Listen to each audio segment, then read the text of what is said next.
फातिमा की रानी माँ, प्रभु यीशु की माँ, आसरा तू ही है माँ।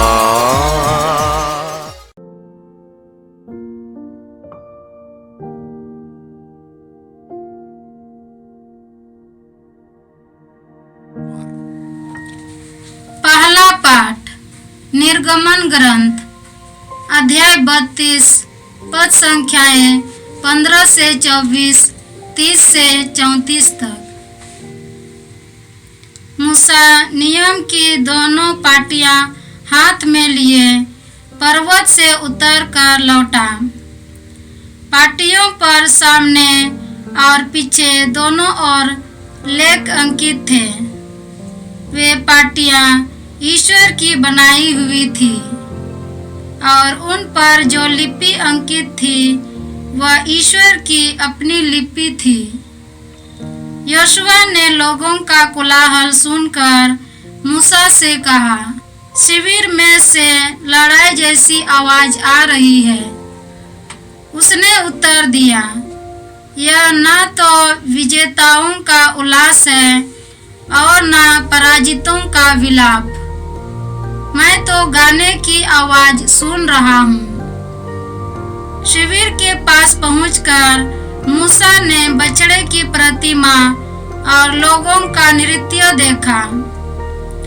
उसका क्रोध भड़क उठा और उसने अपने हाथ की पाटियों को पहाड़ के निचले भाग पर पटक कर टुकड़े टुकड़े कर दिए। उसने लोगों का बनाया हुआ बछड़ा लेकर जला दिया।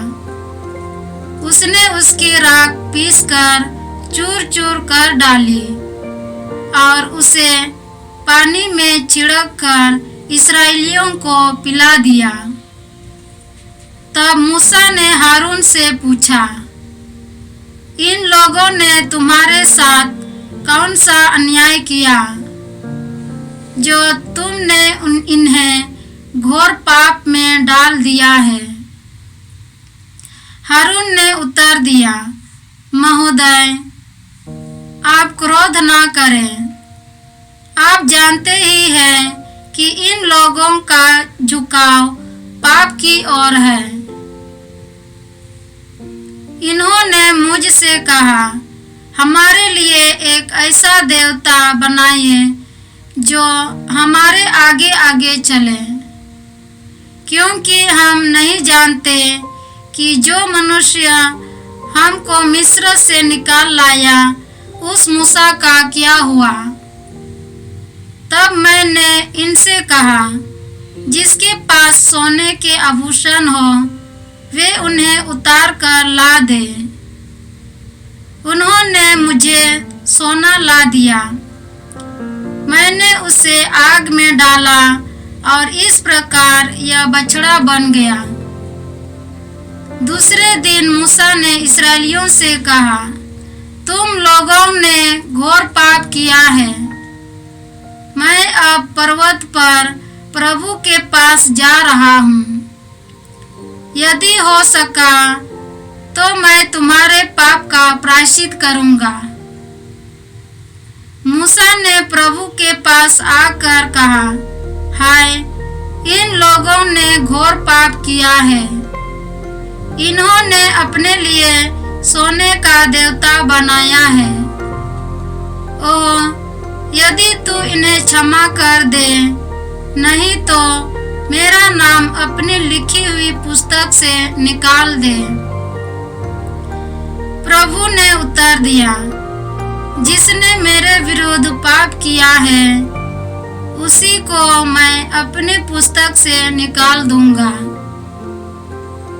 अब तुम जाकर लोगों को उस स्थान ले जाओ जिससे मैंने तुम्हें बता दिया है। मेरा दूत तुम्हारे आगे आगे चलेगा। जब दंड देने का दिन आएगा तब मैं लोगों को उनके पाप का दंड दूंगा। यह प्रभु की वाणी है। ईश्वर को धन्यवाद। भजन अनुवाक्य। प्रभु की स्तुति करो क्योंकि वह भला है। प्रभु की स्तुति करो, क्योंकि वह भला है। उन्होंने होरेब में एक बछड़ा बनाया, उन्होंने एक प्रतिमा की आराधना की।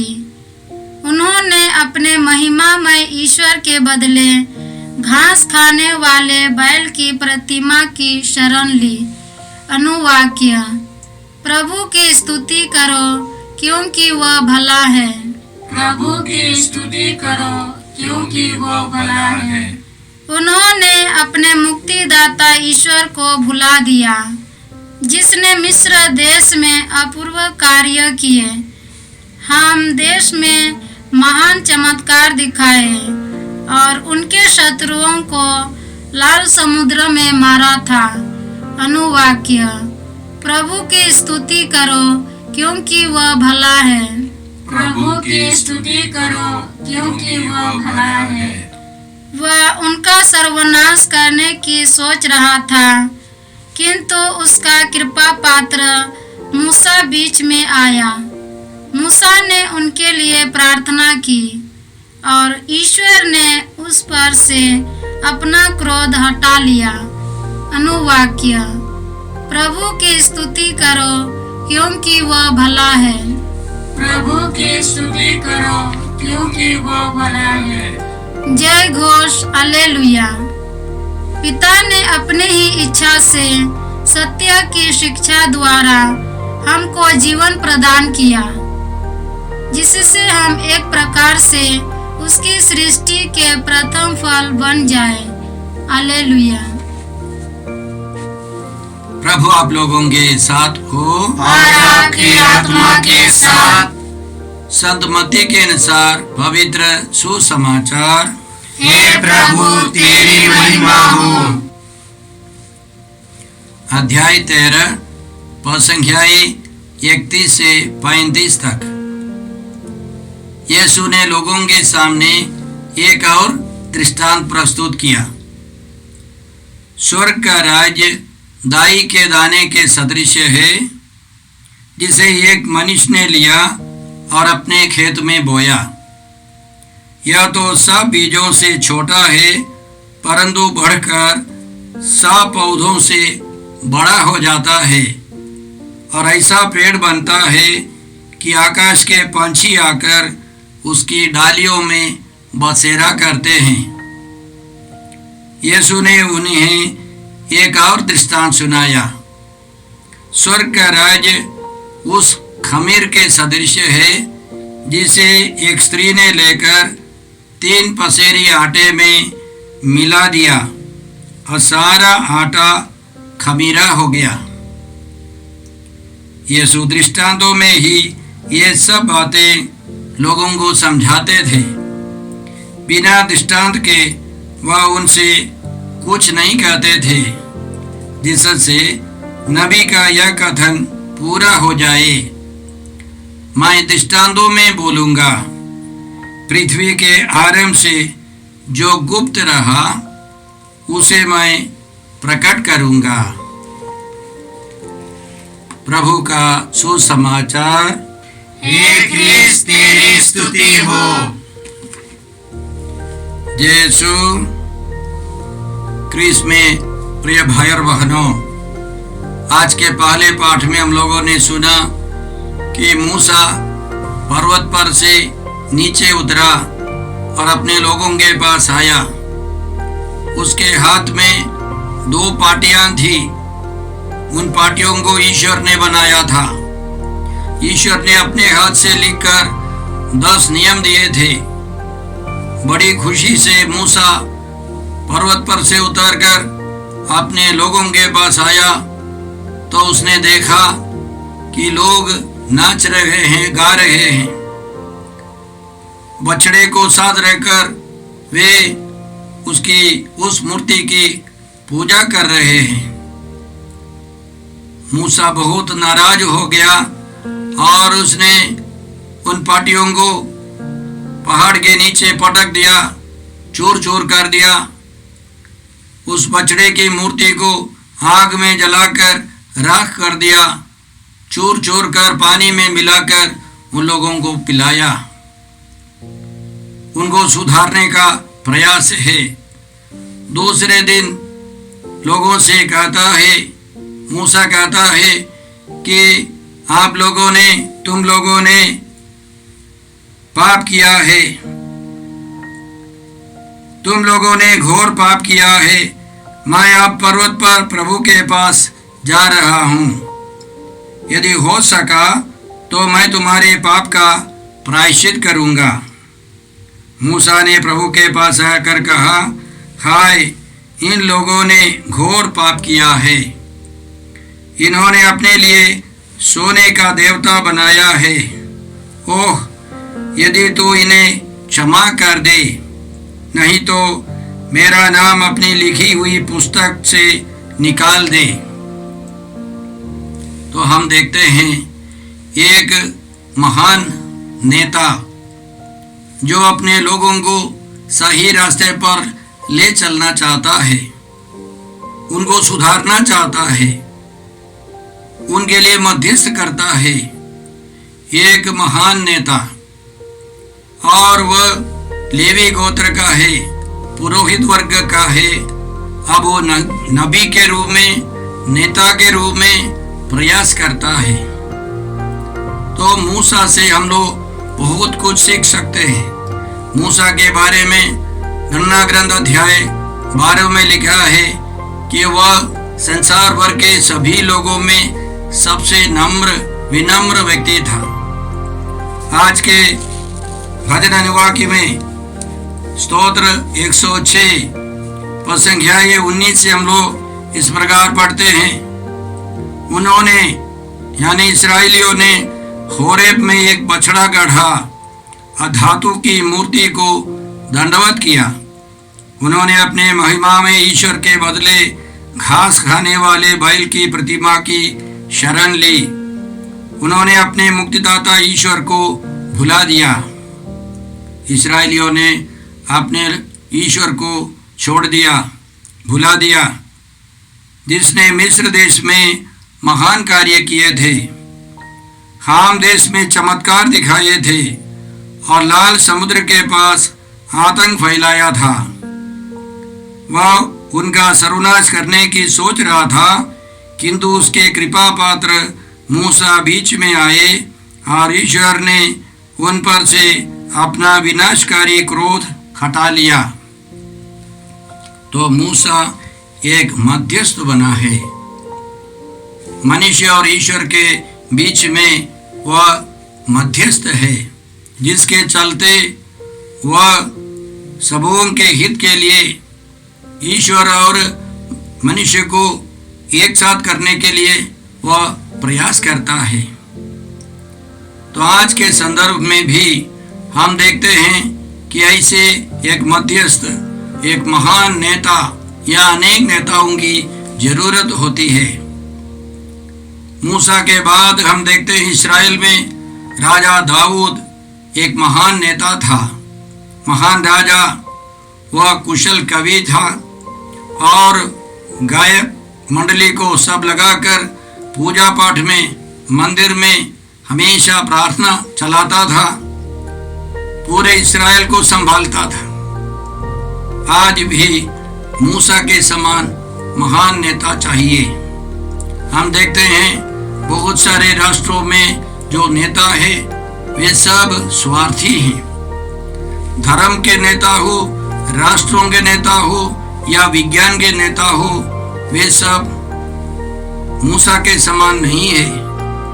मूसा के समान ऐसे नेतागण होते हमारा समाज काफी बदल जाता। हमें प्रार्थना करनी है कि मूसा के समान महान नेता हो। हम याद करते हैं अमेरिका में अब्राहम लिंकन ने उस देश के लिए, विशेष करके गुलामों को आज़ाद करने के लिए अथक परिश्रम किया है।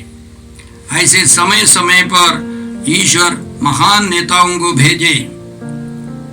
हम समझते हैं इस विषम परिस्थिति में भी, इस महामारी के समय हमको मूसा के समान अनेक नेताओं को चाहिए। हम उसके लिए प्रार्थना करें।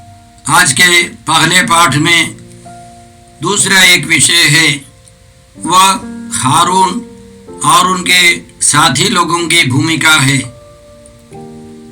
मूसा पहाड़ पर चढ़ गया और कई दिन बीत गए तो लोगों ने कहा हमको ऐसी एक मूर्ति दिखाओ, बनाओ, ताकि हम लोग उसकी पूजा करें।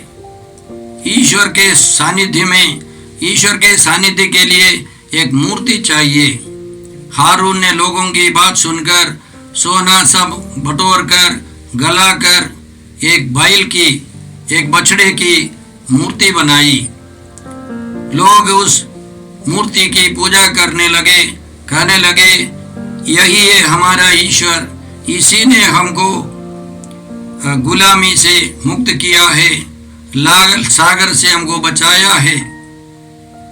बाइबल पंडितों के अनुसार उन लोगों ने इस्राएल के ईश्वर को पूर्ण रूप से नहीं छोड़ा है और कनानी लोगों के समान, हित्तियों के समान वे लोग पूर्ण रूप से मूर्ति पूजा नहीं कर रहे हैं, लेकिन अपनी ओर से, अपनी इच्छा के अनुसार उनको एक मूर्ति चाहिए। अदृश्य ईश्वर को एक रूप देना चाहता है। वे अपनी इच्छा के अनुसार एक ईश्वर को बना रहे हैं, लेकिन ईश्वर यह बर्दाश्त नहीं करता है। ईश्वर चाहता है कि ईश्वर की इच्छा के अनुसार मनुष्य उसकी पूजा करे, आराधना करे। आज भी ऐसे हैं, आज के लोग भी इसी तरह, क्या विश्वासी हो या अन्य लोग भी हो, वे लोग कुछ हद तक सच्चे ईश्वर की बात सुनेंगे, लेकिन आइन मौके पर अपनी मर्जी चाहते हैं। उदाहरण के लिए एक करिश्माई सेंटर का एक काउंसलर अपना साक्ष्य मुझसे कह रहा था कुछ साल पहले। एक पति पत्नी, एक दंपति उसके पास आए और उससे कहा, ब्रदर हम लोगों के बच्चे नहीं है, प्रार्थना कीजिए कि प्रभु हमको बच्चे दे। और उस ब्रदर ने, उस काउंसलर ने ईमानदारी से उनके लिए प्रार्थना की। प्रभु ने उनको संदेश दिया कि मैं इन लोगों को बच्चे दूंगा, बहुवचन में एक से ज़्यादा बच्चे दूंगा। तो उस ब्रदर ने खुशी से समझाया कि प्रभु का संदेश है, आपको बच्चे मिलेंगे, एक से ज़्यादा बच्चे मिलेंगे, इसलिए ईश्वर को धन्यवाद दीजिए, प्रार्थना करते रहिए, प्रतीक्षा कीजिए, धन्यवाद देते रहिए।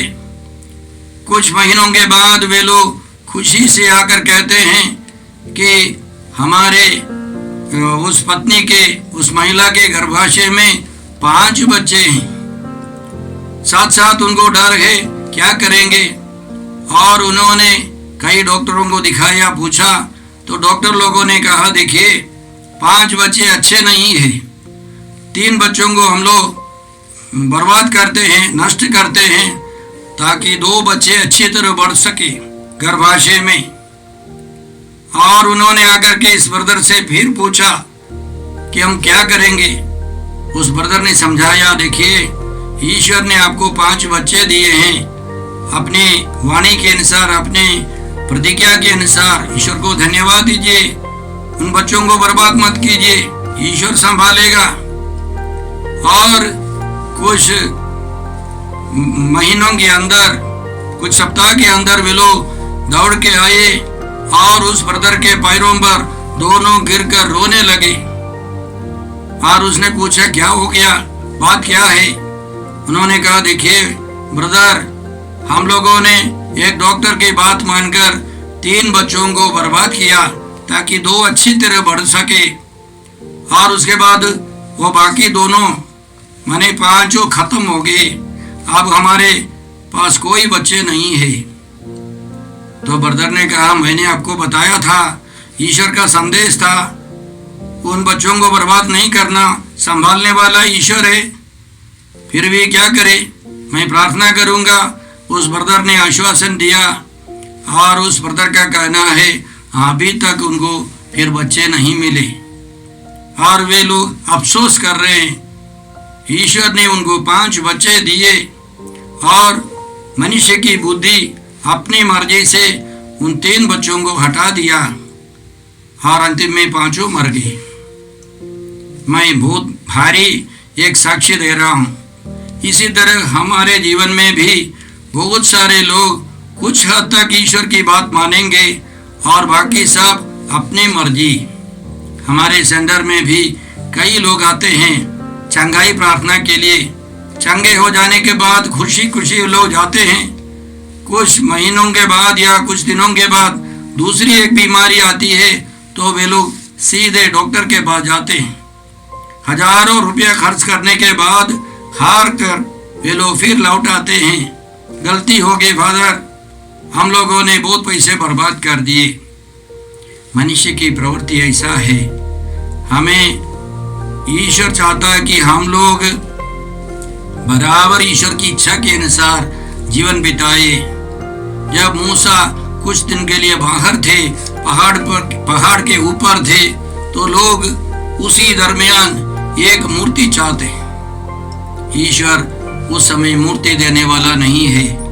ईश्वर का प्रतिरूप बाद में हजारों सालों के बाद यीशु के रूप में प्रत्यक्ष हो जाएंगे।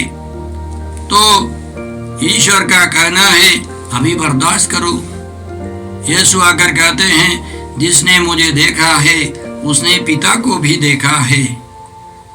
वो समय मूसा के समय मूर्ति बनाने वाला समय नहीं है। वे अदृश्य ईश्वर पर विश्वास करके आगे बढ़े।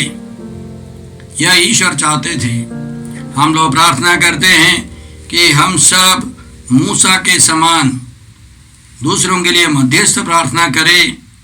मूसा के समान हम लोग अटूट विश्वास भरोसा रखें प्रभु पर। ईश्वर की इच्छा के अनुसार हमेशा आगे बढ़ने का प्रयास करें। आज के सुसमाचार में प्रभु यीशु 2 दृष्टांत देते हैं। पहला है राई के दाने का दृष्टांत, दूसरा है 3 पसेरी आटे में मिलाया हुआ खमीर का दृष्टांत। और इन दोनों में वह दाना, राई का दाना बढ़कर एक पेड़ बन जाता है और खमीर फैल करके सारा आटा खमीरा हो जाता है। सबसे पहले हम लोग राई के दाने के बारे में मनन करेंगे, ध्यान देंगे। यीशु हर दृष्टांत में विशेष एक नया मोड़ लाते हैं। इसमें सबसे पहले यीशु कहते हैं वह सबसे छोटा दाना है, सबसे छोटा बीज है।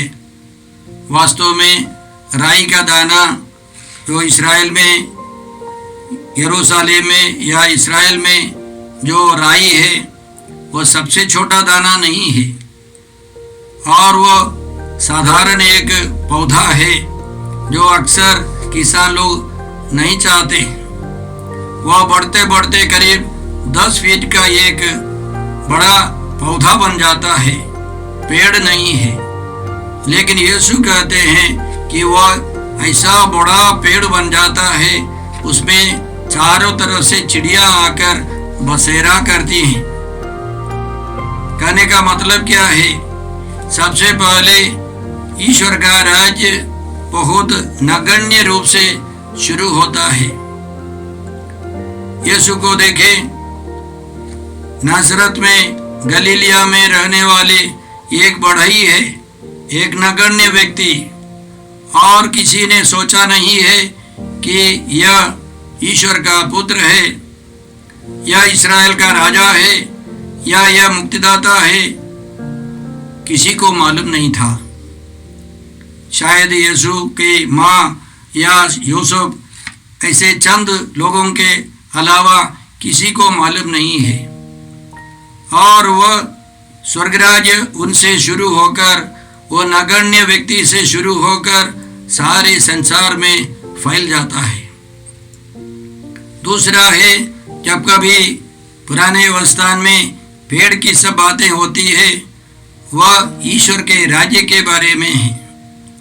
उदाहरण के लिए यजकियल नबी के ग्रंथ अध्याय 17 में हम लोग इस प्रकार पढ़ते हैं,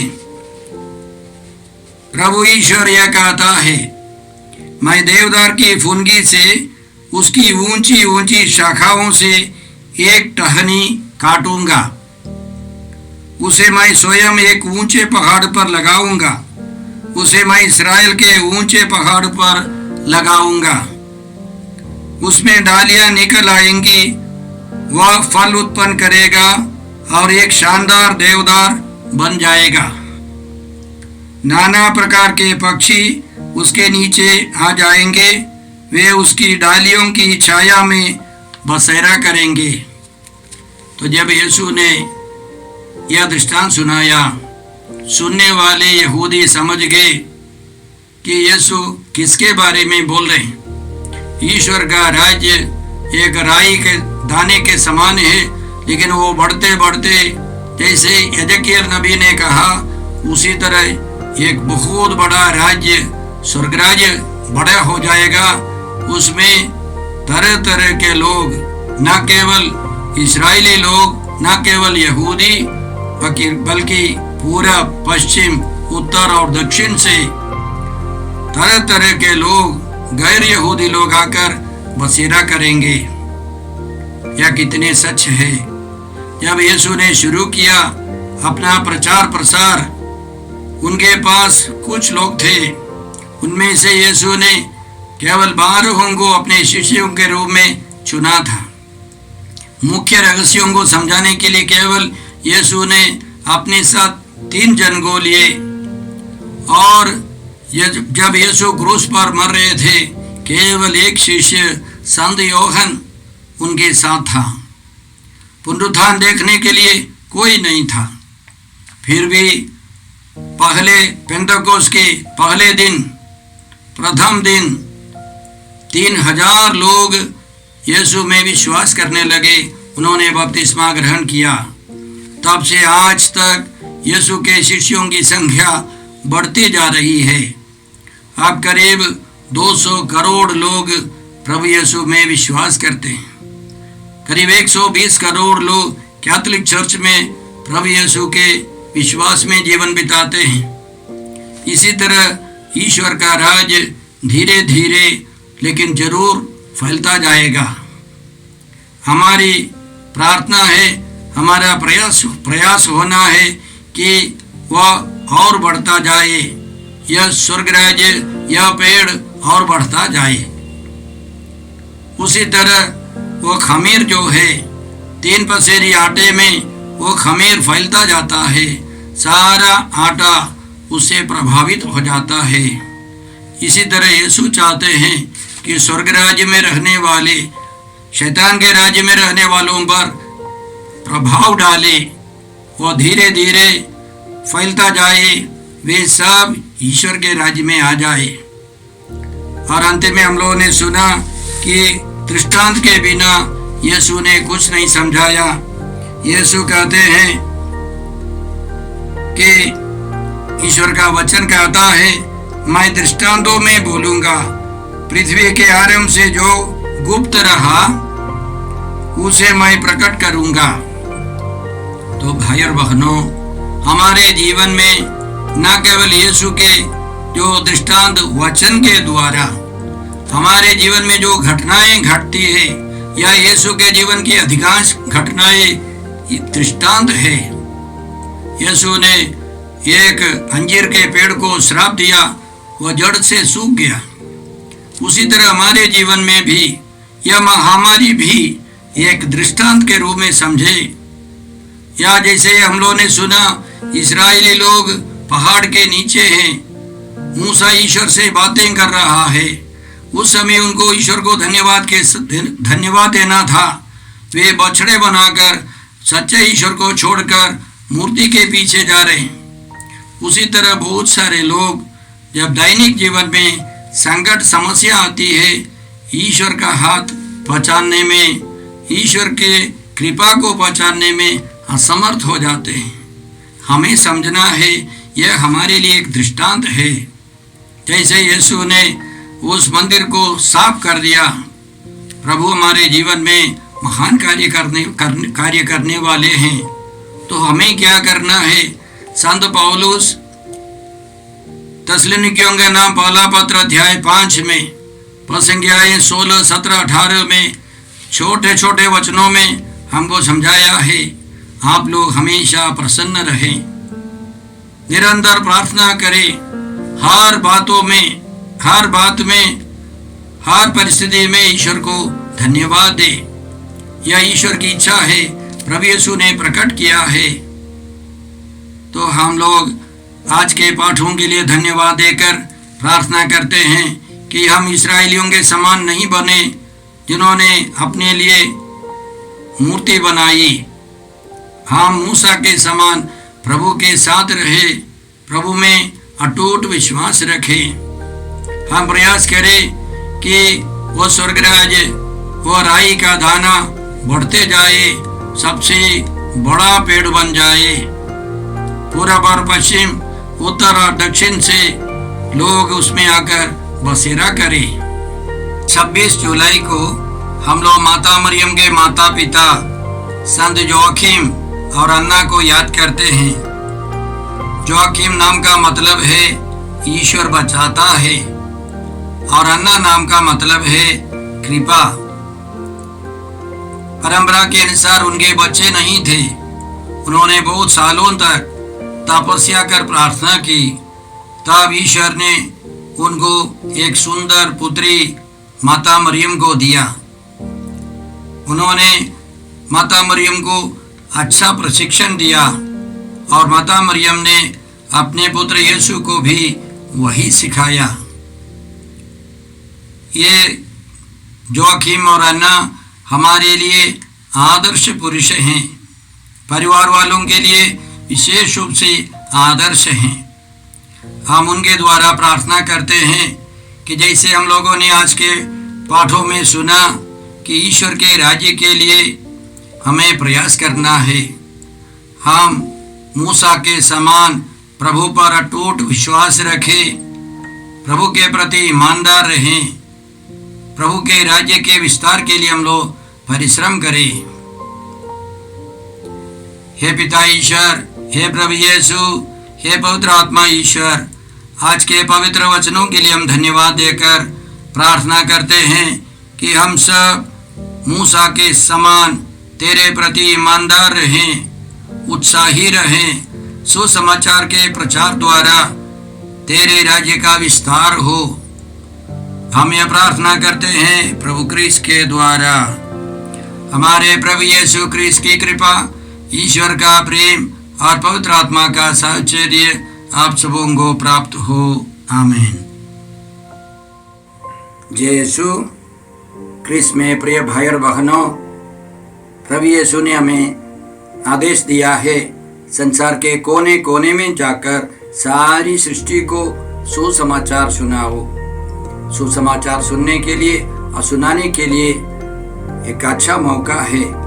आप कृपया इस चैनल का सब्सक्राइब करें, लाइक करें, शेयर करें, बेल आइकन दबाएं ताकि यहाँ की नई वीडियोस की सूचना आपको मिलती रहेगी। साथ साथ आप दूसरों को भी प्रेरणा दें इसका सब्सक्राइब करने के लिए। याद रखें, कल के मिसा के दैनिक पाठ और उस पर टिप्पणियाँ आज ही दोपहर के बाद हम लोग अपलोड करते हैं। कृपया आज ही उसको सुनकर कल की तैयारी करें। प्रभु यीशु आपको और आपके परिवार को 100 गुनी आशीष देंगे। जय यीशु।